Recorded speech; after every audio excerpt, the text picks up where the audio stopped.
दुनिया की सबसे खामोश तरीन जगह और कुछ ऐसे वाक़यात जिसमें ऐसा कह सकते हैं कि कुछ देर के लिए ज़मीन पर क़यामत आ गई।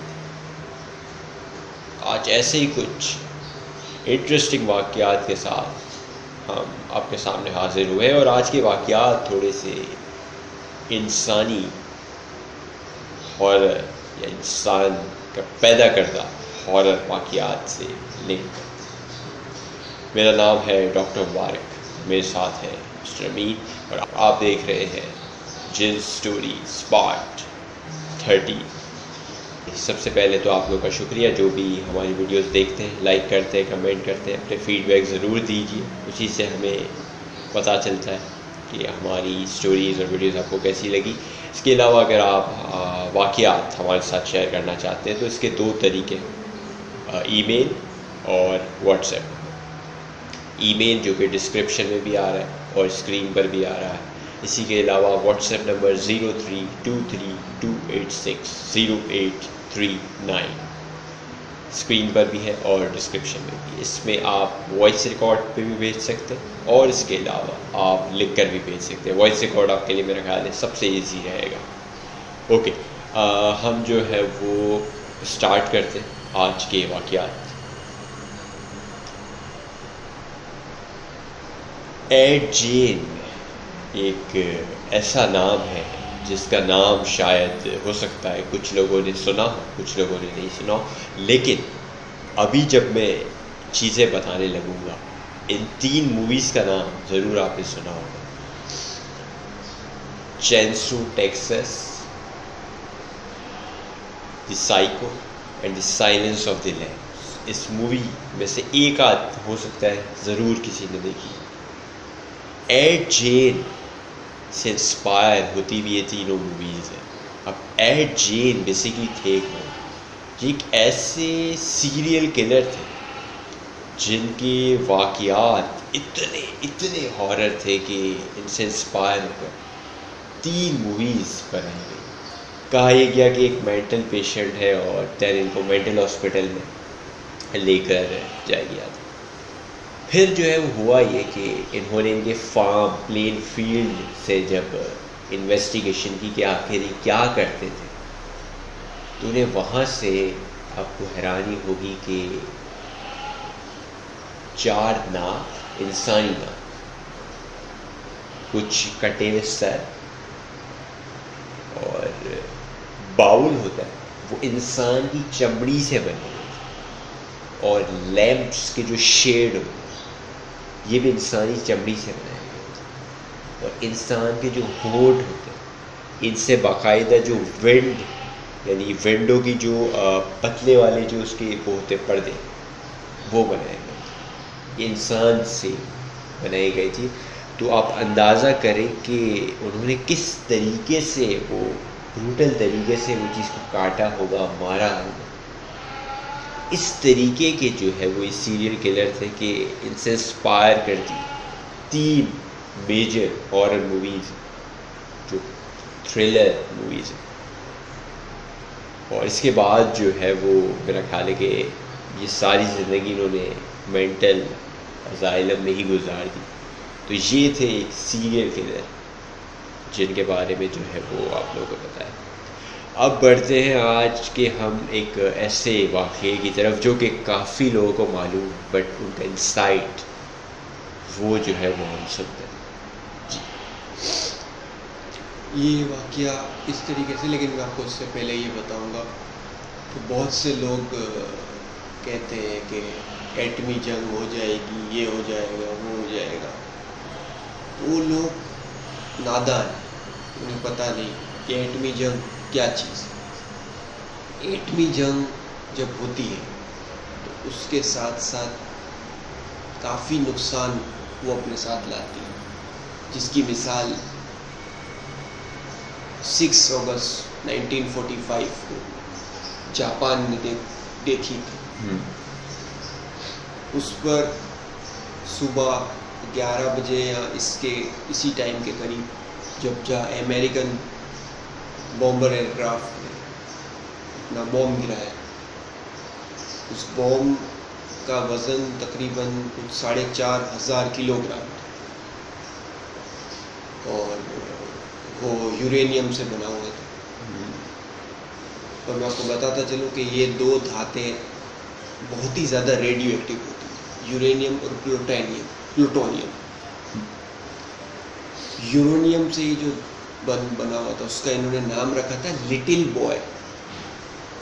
तो आप क्या लगेगा नाम से? छोटा बच्चा।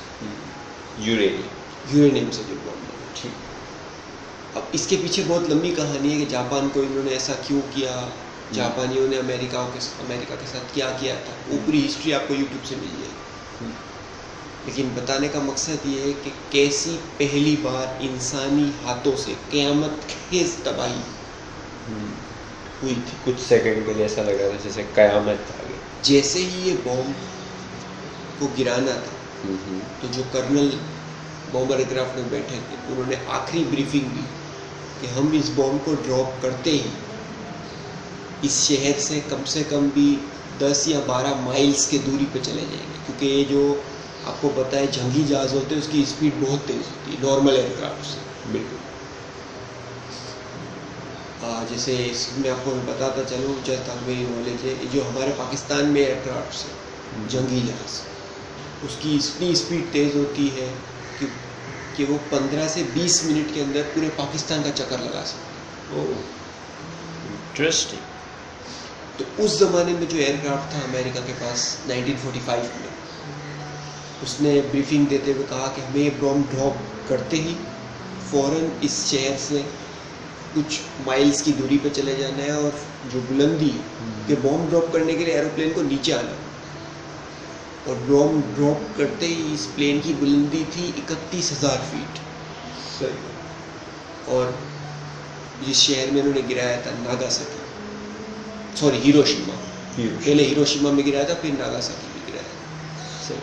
तो हिरोशिमा में जब ये गिराया तो उस शहर से कुछ 12 माइल्स या कुछ माइल्स की दूरी पे ये शहर एयरक्राफ्ट आ चुका था और 31,000 की फीट की बुलंदी पे ये प्लेन था। जब ये बॉम्ब नीचे गिरा तो कुछ सेकंड के लिए आपको पता है कितनी डिग्री सेंटीग्रेड हो गया था उस जगह का जहाँ ये हिरोशिमा में बॉम्ब गिराया। 6,000 डिग्री।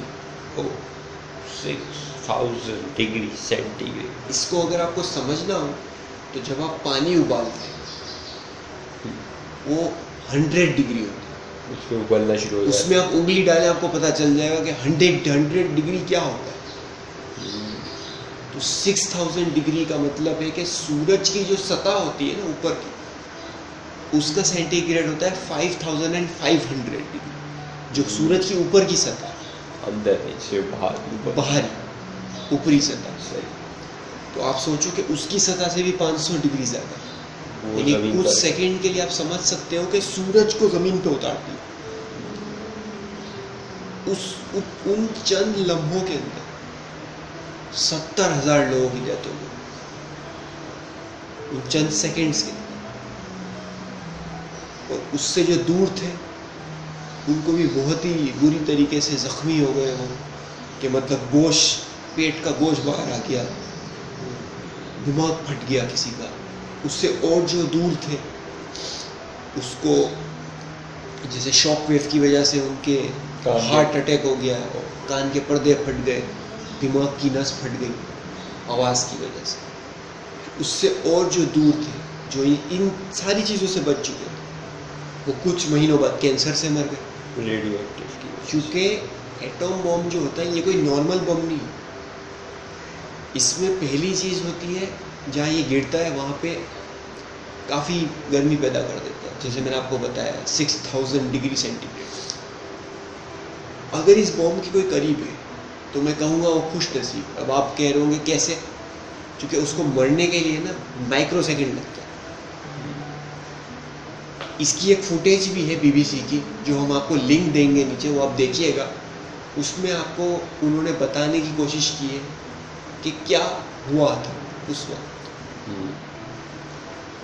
ये तो एक चीज़ हो गई। उसके बाद दूसरी चीज़ होती है शॉक वेव्स, यानी उसकी साउंड से दीवारें फट जाती है, बिल्डिंगें फट जाती है, घर तबाह हो जाते हैं। और उसके बाद होता है आफ्टर इफेक्ट्स, जो उससे रेडिएशंस फैलती है, उससे लोग दर्दनाक मौत मरते। यानी इसके करीब करीब 70,000 तो उसी वक्त मर चुके थे, उसके बाद 1 लाख से ऊपर लोग पहुंच गए थे जिनकी बाद में डेथ हुई। और जब ये जहाज ने बॉम्ब गिरा दिया था और इसकी हाइट थी 31,000 फीट, जैसे मैंने आपको पहले भी बताया, और उस शहर से लोग काफ़ी दूर आ चुके थे। अब यकीन मानो, इन्होंने वेल्डिंग वाले चश्मे देखे आपने कभी? उसी टाइप के एक चश्मे होते हैं जिससे लाइट बहुत ज़्यादा होती है ना, तो उससे बचा जाता है। यानी आपकी आसानी के लिए मैं समझा रहा हूँ, समझ लो वेल्डिंग वाले चश्मे टाइप के उन्होंने ग्लासेस पहने हुए थे हर किसी ने, और वहाँ से देख रहे थे तो भी उनकी मतलब ऐसा उजाला हो गया था सूरज जैसा, इतनी दूर प्लेन की खिड़की से देख रहे थे जो फौजी उस प्लेन में था। और वहाँ भी प्लेन हिचकोले खा रहा था, 31,000 फीट की बुलंदी पे भी प्लेन हिचकोले खा रहा था। तो आप सोच सकते हो कि उस बम की ताकत क्या हो। और उसी के 2 से 3 दिन बाद 9 अगस्त 1945 को फिर भी जापान ने जंग स्टॉप नहीं की, तो एक और बम इन्होंने गिराया नागासाकी में, जिसका जो मतलब बुलेट था वो यूरेनियम की बजाय प्लूटोनियम से बना था। लेकिन वो प्लेन जब बॉम्ब गिरा रहा था तो मौसम ठीक नहीं था, मतलब अचानक खराब हो गया था, तो इन्होंने बहुत ऊपर ही बॉम्ब को ड्रॉप कर दिया था, क्योंकि उनके पास इतना फ्यूल नहीं था कि वो वापस जा सके। तो उनको अगर वो नीचे आते, ज़्यादा उस शहर के करीब आते, तो फिर वापस जाने का उनके पास फ्यूल कम हो जाता। तो उन्होंने जैसे तैसे करके उस बॉम्ब को ड्रॉप कर दिया, और वो बॉम्ब काफ़ी किलोमीटर से ऊपर ही फट गया था आसमान, तो भी 90,000 लोग मर गए। तो टोटल मिला के 3-3.5 लाख लोग मर गए थे इस 2 शहरों। और उसके बाद फिर जापान ने हथियार डाल दिए, क्योंकि इतने लोग ही डेथ हो। और ये फर्स्ट टाइम जब ये बॉम्ब गिराया था ना, तो दूसरे शहर को, जापान को तो पता ही नहीं था कि ना हिरोशिमा में हुआ क्या, क्योंकि सारे रास्ते मुनक़ता हो गए थे। पर बाकायदा वो डॉक्यूमेंट्री के अंदर वो इंसान को धुएं की तरह गायब होता था। वो तो जो उसकी रेंज में था, वो बंदा, मैं आपको कह रहा हूँ ना, माइक्रो सेकेंड, यानी बंदा भाप बन के उड़ गया, यानी उसकी बाकियात ही नहीं मिली ना भाई, सिर्फ उसका शेडो बना हुआ था। वो आप उस वीडियो में देखना, वो आप उस वीडियो में आपको बहुत सी चीज़ें समझाने की कोशिश की है उन्होंने, शॉर्ट के अंदर आपको बताया है कि तब क्या हुआ। और वो 1945, और वो जो टेक्नोलॉजी, जी बिल्कुल आपकी वही बात कि वो 1945 की टेक्नोलॉजी थी। आज जो हमारे पास एटॉम बॉम्ब है, वो उससे कहीं ताकत है। आज तो जो बॉम्ब बन चुका है, उसका आई थिंक सो मेरे नॉलेज में है, उसका नाम टीज़ार बॉम्ब है, जो एटॉम बॉम्ब की एक हाई क्लास है। यूएसए और रशिया के पास ही है। ओके, सही है। हमारे पाकिस्तान और इंडिया के पास ये नहीं है टीज़ार बॉम्ब।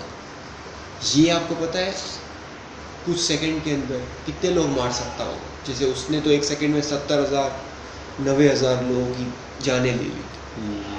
ये 1 सेकंड में 1,80,00,000 लोगों को मार सकता है। काफ़ी बड़े एरिया तो को, कुछ सेकंड्स में काफ़ी बड़े एरिया को टारगेट कर सकते। बिल्कुल। तो ये कोई बच्चों का खेल नहीं है।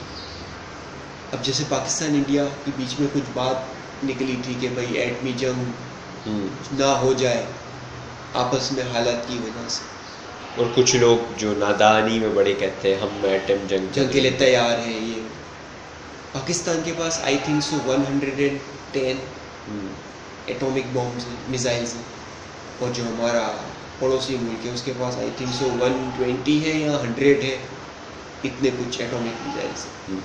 मैं आपको अपनी नॉलेज के हिसाब से कह रहा हूँ, अगर सिर्फ 20-20 बॉम्ब भी चल जाए ना दोनों साइड से, तो इसका जो नुकसान होगा ये सिर्फ इंडिया पाकिस्तान में, आउटसाइड पूरा वर्ल्ड भुगतेगा, वो भी 100 साल तक।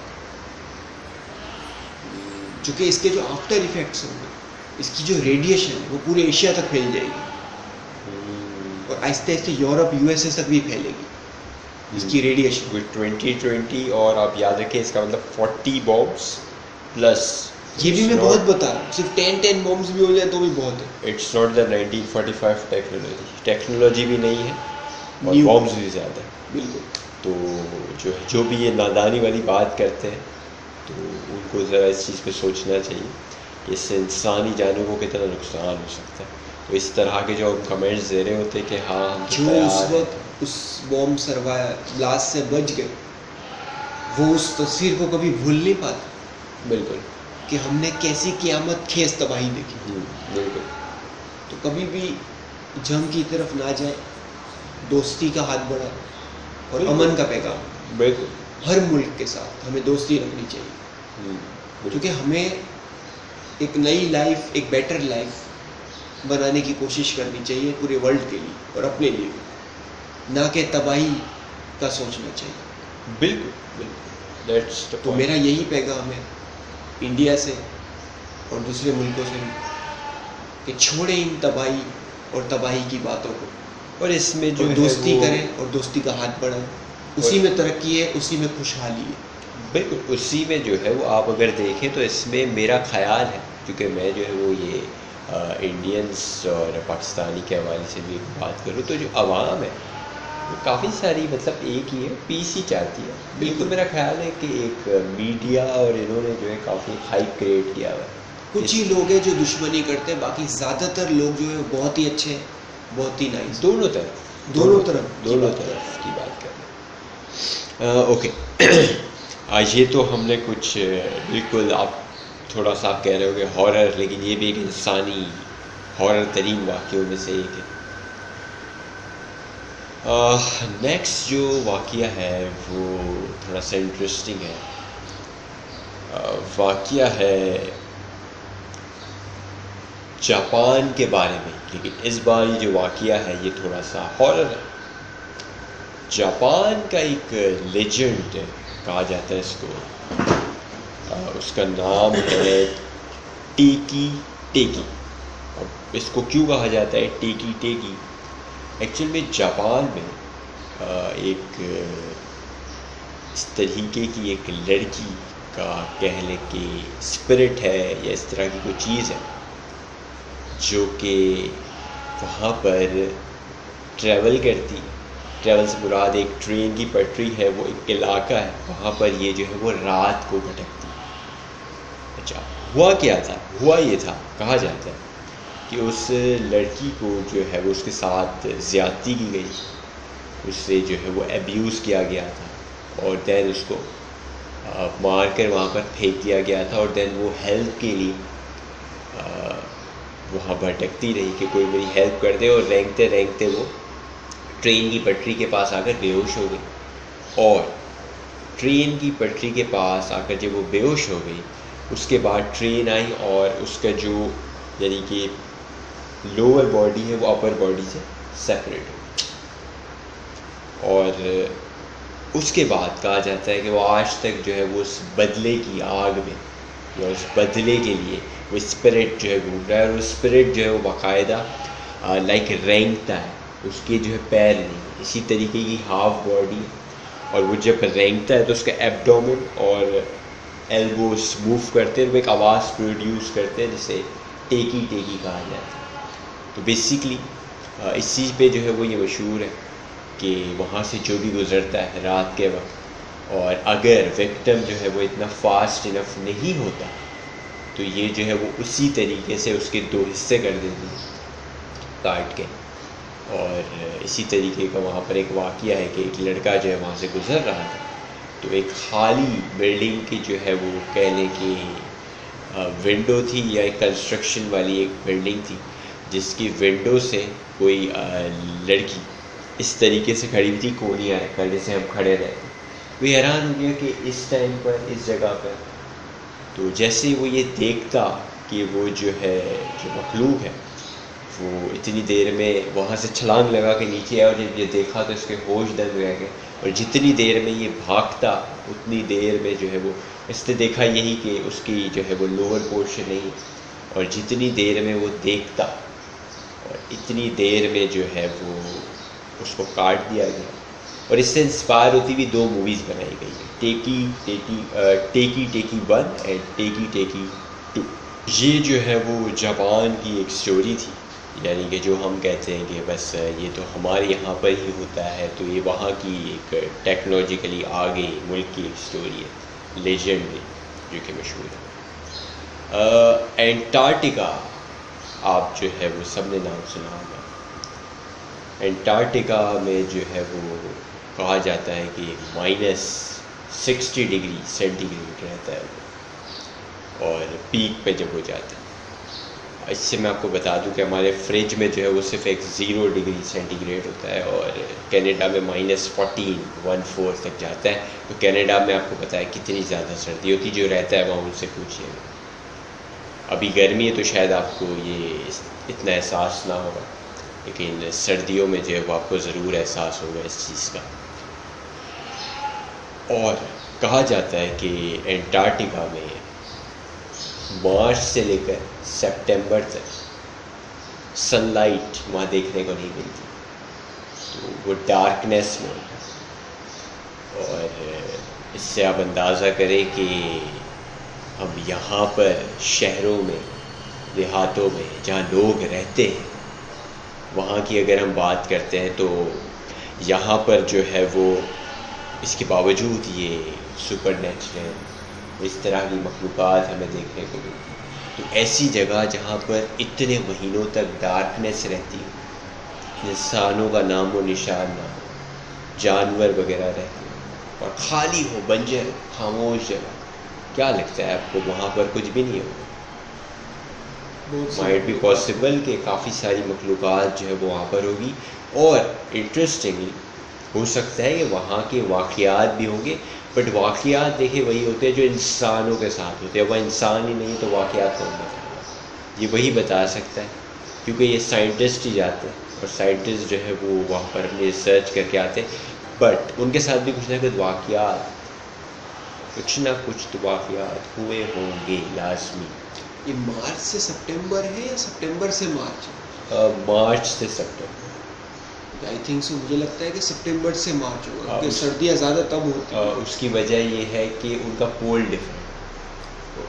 तो जैसे मिसाल के तौर पर मैं आपको मिसाल दूँ कि इस वक्त हमारे यहाँ गर्मी है, बट यूरोपियन कंट्रीज़ में सर्दी है, स्टिल वहाँ सर्दियाँ ही हैं, तो उनका पोल डिफरेंस है। तो ये जो पोल डिफरेंस है उस वजह से, फिर भी जो है वो हम, आप भी इस चीज़ को कंफर्म देख लीजिएगा, मैंने इस चीज़ को देखा था, फिर भी हम एक बार कंफर्म कर लेंगे कि आया ये मार्च से सितंबर है या उससे वो। खैर, और मैं आपको ये बता दूं कि -60 हाईएस्ट यानी विंटर का वो नहीं है। दुनिया में जो है वो रशियन स्टेशन एक जगह है जहाँ पर जो है वो हाईएस्ट यानी कि लोवेस्ट टेम्परेचर सर्दी का नोट किया गया, वो है -89 डिग्री सेंटीग्रेड। अंदाज़ा करें वहाँ पर मेरे ख्याल से सिग्नल्स भी नहीं आते, मोबाइल के सिग्नल्स भी काम नहीं करते, और बंदा बाहर निकलते ही जम जाए। एग्जैक्टली, मतलब वहाँ पर आप अंदाज़ा करें -89। वहाँ एक अंदाजे से आसान ज़बान में मैं आपको समझाऊँ वो सर्दी कैसी है, बंदा आँख के अंदर टांग डाल के बैठ जाए, कुछ भी नहीं होगा उसको। आँख तो वहाँ पर कुछ उनको लगेगी नहीं, क्योंकि आप वैसे भी नॉर्मल भी कैंडल कभी आप जलाओ तो उसके ऊपर से आप आराम से उंगली फेर सकते हैं, ऐसे आपको कुछ नहीं होगा। इतनी सर्दी हो तो एक मैं एक झोंक मार रहा हूँ, बिल्कुल, मतलब इतनी सर्दी है कि बंदा आग के अंदर सो जाए, फिर भी शायद उसको सर्दी लगे। बिल्कुल ऐसे ही। तो -89 बहुत होता है। उसकी एक वीडियो भी कुछ आई थी कि एक बंदा है, अंदर से वो अपने घर से आता है, फुल बॉयल किया हुआ पानी होता है 100 डिग्री का, लेकिन जैसे ही वो उस झग को ऐसे हवा में उड़ाते हैं, बर्फ बन जाता है। तो शायद वो उसी शहर का है। पॉसिबल। ओके, हम जो है वो एक और इंटरेस्टिंग वाक़ये की तरफ बढ़ते हैं, और उसके बाद हम अपने एक लिसनर की 2 स्टोरीज़ की तरफ जाएंगे। एक और इंटरेस्टिंग वाक़या जो है वो है कि एक हस्बैंड वाइफ होते हैं, वो जो है अपने नॉर्मल रूटीन से चाह रहे होते हैं कि वो एक ब्रेक लेना चाह रहे होते हैं, वो चाह रहे होते कि जो है वो हम कुछ अपना टाइम गुजारें अच्छा। तो वो जो है वो एक उनकी मोस्ट ट्रस्टेड बेबी सिटर होती है जो बच्चे संभालने वाली होती है, उनको बुलाती है कि हमारे जो है वो जो बच्चे हैं उनको जो है वो आप यहाँ संभालेंगे आज रात, तो हम जो है वो बाहर जा रहे हैं। तो वो जो है बच्चों का कमरा जो है वो नीचे होता है और बच्चों को सुला देती है। उसके बाद अब ये बोर हो रही होती है, कहती है कि अब मैं क्या करूँ, तो सोचती है कि चलो मैं जो है वो टीवी देखती हूँ। लेकिन होता ये है कि जो बच्चों का टीवी होता है उस पर केबल में कुछ चाइल्ड्स लॉक लगे होते हैं, तो वह सारे चैनल नहीं आते, लाइक उसमें कुछ लिमिटेड चैनल्स हैं। तो वो जो है वो चाह रही होती है कि वो जो ऊपर वाला रूम है, यानी कि जो इनका रूम, इनका बेडरूम, वहाँ पर भी टीवी होता है। तो ये जो है वो उनको कॉल करती है और कॉल करती है कि मुझे जो है वो आपसे जो एक इजाज़त चाहिए, अगर आप मना ना करें तो। कहते हैं कि ऊपर जाकर मैं जो है वो क्या वो ऊपर जाकर टीवी देख सकती हूँ, क्योंकि नीचे जो है वो चैनल्स वगैरह का इशू होता है। तो वो कहते हैं चले सही है, और यहाँ तो मेरा ख्याल है नीचे केबल होता ही नहीं, ऐसा कुछ सीन होता है। तो जो है वो ऊपर कहते हैं चले आप ठीक है चले जाए। तो वो जो है वो ऊपर जाकर टीवी देखने लगती है, लाइक ऊपर जाने के लिए इजाज़त मांगती है। तो वो कहती है कि चले दोबारा फ़ोन करती है, इजाज़त तो दे दी होती है, दोबारा फ़ोन करती है, ऊपर जाती है। तो वो कहते हैं कि तो अब क्या होगा, तो कह रहे कि एक और आपसे रिक्वेस्ट। तो कहते हैं क्या, तो कहते हैं कि यहाँ पर जो है ना वो एक स्टील का स्टैचू है, इंसान, और मुझे जो है ना उसको देख के थोड़ा सा अनकंफर्टेबल फील हो रहा है, ये आपके रूम में ही पड़ा। तो जो है वो क्या मैं इस पर कुछ रख सकती हूँ, लाइक इस पर कुछ ढक सकती हूँ, कोई चीज़ वगैरह कवर कर सकती हूँ। तो थोड़ी देर के लिए साइलेंस हो गया, लाइक सामने वाला बंदा साइलेंस, कोई जवाब नहीं देता। और थोड़ी देर बाद वो कहता है बच्चों को उठाओ और घर से बाहर चली। वो हैरान हो जाती है कि क्यों, वो कहती है कि हमारे पास ऐसा कोई स्टैचू, और देन जो है वो फटाफट से उसके बाद ये है कि वो मेरे ख्याल है पुलिस वगैरह को फ़ोन कर दिया होता है उन्होंने कि आप फ़ौरन से वहाँ जाएं। तो मेरा ख्याल है विदिन फ्यू मिनट्स पुलिस वहाँ तो पहुँच जाती है। बाहर की स्टोरी है ये, US से। तो वो जो है फ़ौरन से पहुँच जाती है। बट हैरानी की बात यह है कि जब वो वहाँ पर पहुँचते हैं तो देखकर हैरान हो जाते हैं कि दोनों बच्चों की और ये बेबी तीनों की लाशें स्विमिंग पूल में पड़ी हुई, और there was no such statue found. और कोई किलिंग चीज़ होती है, लाइक कि किसी चीज़ से मारा गया तो कोई आसपास कोई निशान होता है, कहते हैं ना कि मुजरिम कोई निशान छोड़ जाता है, but there is nothing found. और this is yet a mystery कि किस तरह मारा गया और वह स्टैचू कौन था, क्या था। अब यहाँ पर वही वाली बात है कि अब ये भी नहीं कह सकते अगर बेबी सिटर यहाँ से चली गई, या बेबी सिटर की लाश नहीं मिली होती, तो हम कह सकते हैं कि वो मार के चली गई। बट ऐसा भी नहीं है, बेबी सिटर तीनों की लाशें वहाँ पर मिली है। इसका मतलब कि देयर इज़ समथिंग आउटसाइड है। अब वो क्या चीज़ थी, वो स्टैचू ने इनको मारा, क्या था, देयर इज़ अ मिस्ट्री। और ये जो एक बड़ी एक डिफरेंट किस्म की एक स्टोरी जिसमें समझ नहीं आ रहा कि किलर कौन था। तो ये जो है वाक़या, हो सकता है वो मखलूक ने स्टैचू का रूप लिया, माइट बी पॉसिबल, या जो है बिल्कुल हो सकता है। ओके, बढ़ते हैं हम अपने लिसनर के वाक़यात की तरफ, जो कि हमारे हमेशा के रेगुलर लिसनर हैं, जो काफ़ी सारी स्टोरीज़ हमें भेजते हैं। और एक और इंटरेस्टिंग चीज़, हमारे इस लिसनर को बहुत बहुत बहुत थैंक यू, क्योंकि वो अब हमारी इस जिन स्टोरीज़ के पार्ट बन चुके हैं, एक इम्पोर्टेंट पार्ट। बिल्कुल। और जो है वो इन्हीं के जो वाक़यात हैं, और ये एक और बड़ा अच्छा काम कर रहे हैं कि ये जो है अपनी स्टोरीज़ तो ये हमसे शेयर कर चुके हैं, जो कि मेरा ख्याल है एक आध दो एपिसोड में ख़त्म हो जाएगी। ये जो है वो कुछ अपने रिलेटिव्स या कह सकते हैं कि दूर के दोस्त वगैरह के और दूसरे लोगों की वाक़यात भी जो है वो सुनते हैं और हम तक शेयर करते हैं। अस्सलाम वालेकुम। मुझे एक और स्टोरी शेयर करनी है। मेरा कज़न जो है वो इंडिया में रहता है और ये स्टोरी है इंडिया की शहर भोपाल का। और स्टोरी कुछ ऐसा है कि वहाँ पे एक बहुत पुराने ज़माने का, पता नहीं कोई 600 700 800 साल पुराना, वहाँ एक बड़ा सा दरख्त लगा हुआ है।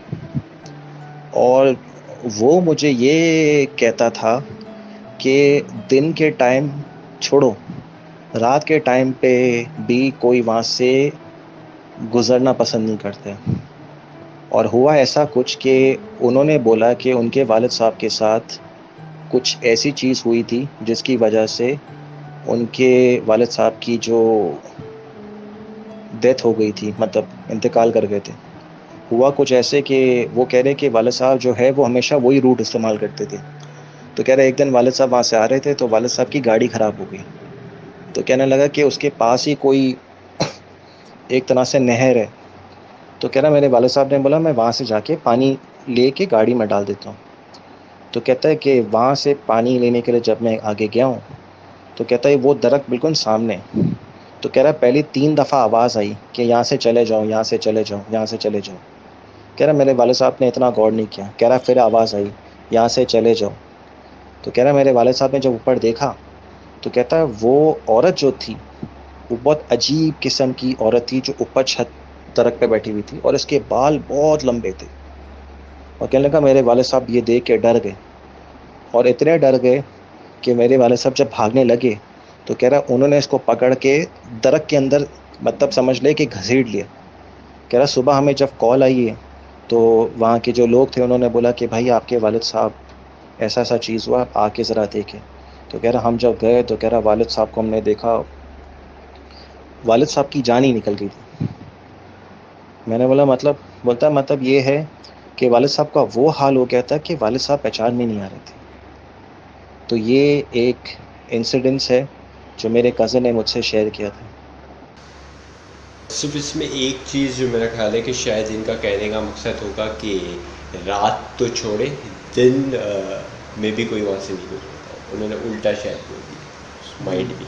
उनका कहने का मकसद मेरा ख्याल ये होगा कि रात में तो मुश्किल, दिन में भी वहाँ से कोई गुजरना पसंद नहीं करता होगा। ओके, बड़ी एक इंटरेस्टिंग स्टोरी है कि दरख्त के अंदर पूरा उस मखलूक ने उनको धंसा लिया। ओके, एक और इंटरेस्टिंग स्टोरी, ये भी इंडिया की। अस्सलाम वालेकुम, मेरा नाम है वैलेंटाइन जोसेफ और मैं एक और स्टोरी के साथ हाज़िर हूँ। और ये स्टोरी है बेसिकली मेरे दूर के जो रिलेटिव है जो इंडिया में रहते हैं, उनके बेटे ने मुझे ये स्टोरी बताया था। स्टोरी ये हुआ कि उनके वालिद साहब और उनके 3 दोस्त वो लोग गए पिकनिक मनाने के लिए राजस्थान। ठीक है, तो बेसिकली पिकनिक स्पॉट जो था वो समंदर साइड से थोड़ा बहुत दूर था। तो वहाँ काफ़ी पुराने टाइप के घर वर बने हुए थे। तो उन्होंने बोला कि हमारे बहुत सारे जो फैमिली मेम्बर्स थे उनको भी बोला गया था कि आप चलें, मगर वो किसी वजह से पहुँच नहीं पाए। तो कहने लगे कि उनके वाले साहब ने बोला कि रात के 2 बज गए। अब ये हुआ कि वो उनकी तीनों दोस्त, एक दोस्त गिटार बजा रहा था, ठीक है, और 2 दोस्त बैठ के शुगल कर रहे थे और ये जो है खाने की तैयारी कर रहे थे। तो उन्होंने बोला कि एकदम से हमारी नज़र पड़ी सामने वाले हट पे, वहाँ खड़ी थी लड़की। तो कह रहा है कि उनके वाले साहब के दोस्तों ने बोला यार इस टाइम पे, मतलब हैरत की बात है कि इस टाइम पे ये लड़की कर क्या रही है, हम जाके इसे ज़रा पूछे कि भाई आपको कोई मदद की ज़रूरत तो नहीं है। तो कहने लगा कि मेरे वाले साहब ने बोला कि भाई छोड़ दो, पता नहीं कौन है, कहाँ से आई है, बेफिज़ूल में कोई बहुत बड़ा इशू खड़ा नहीं हो जाएगा, तो छोड़ दो, रहने दो। अब उन्होंने बोला कि जब हमने टॉर्च लाइट उसके ऊपर मारा तो वो उछल उछल के आ रही थी ना, क्योंकि उसके जो पैर थे वो बंधे हुए थे। तो कहने लगा मेरे वाले साहब को समझ में नहीं आया कि ये क्या चीज़ है। कह रहा जब टॉर्च लाइट उनके ऊपर मारा तो कहने लगा कि उनकी जो बॉडी थी वो ट्रांसपेरेंट थी, मतलब आर पार उनको नज़र आ रहा था। कहने लगा कि मेरे वाला साहब ने अपने दोस्त को बोला कि मुझे नहीं लगता है यहाँ पे कुछ चीज़ें ठीक है, हम लोग को यहाँ से निकल जाना चाहिए जल्द से जल्द। तो उन्होंने बोला कि भाई आप अगर देख तो ले कि ये कौन है। उसने बोला ये कोई इंसान तो नहीं है और ये कोई जानवर भी नहीं हो सकता है, क्योंकि ये अजीब ही किस्म की कोई चीज़ है। उसने बोला कि जब उसके मुंह पे उन्होंने टॉर्च मारा तो एक साइड जो उस औरत का मुंह था वो एक साइड जानवर था और दूसरा कोई अलग ही किस्म का बला था। उन्होंने बोला कि हमने अपने जो वो है नमाज़ें दुआएं पढ़ना शुरू कर दी। अब पढ़ते पढ़ते पढ़ते पढ़ते पढ़ते पढ़ते उसने अपने दोस्त को बोला कि भाई लाइट किसी भी हाल में बंद नहीं होना चाहिए, क्योंकि अगर बंद हुआ तो ये हमें मार देगी। तो उन्होंने बोला ठीक है। अब उन्होंने बोला कि जैसे जैसे टाइम गुजरता रहा, 3 सवा 3 बज गए, ठीक है, 4 बज गए, सवा 4 बज गए, तो एकदम से उनको अजानों की आवाज़ आने लग गई। अब उसके दोस्त ने बोला कि अजान हो गई, अभी हम लोग जा सकते हैं? तो उसने बोला नहीं, क्योंकि अभी भी अंधेरा है। उसने बोला अब जब 6 बजेंगे तभी हम यहाँ से निकलेंगे। एनीवेज 6 बज गए।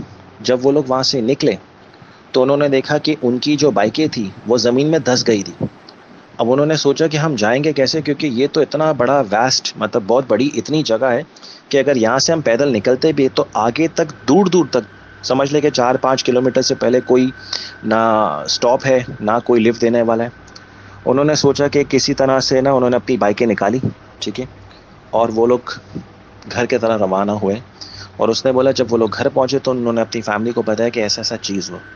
तो उन्होंने बोला कि भाई उनके जो बड़े बुजुर्ग थे उन्होंने बोला कि तुमको हम लोग ने किसी वजह से मना किया था वहाँ जाने के लिए, क्योंकि राजस्थान जो इलाका है एक तो वो पूरा डेजर्ट इलाका है, ठीक है, जैसे हम लोग का थर है वैसी थर के तरह ही है। और उसने बोला कि राजस्थान जो है वो एक तरह से सबसे ज़्यादा हॉन्टेड जो जगह है इंडिया में वो राजस्थान ही है, बाकी सब बाद में आते। तो ये जो स्टोरी थी मुझे आप लोग से शेयर करनी थी। And once again, thanks to AM Stars and Dr. Mubarak for sharing my stories on this platform. And till then, I'll come up with brand new stories again. Till then, Allah Hafiz.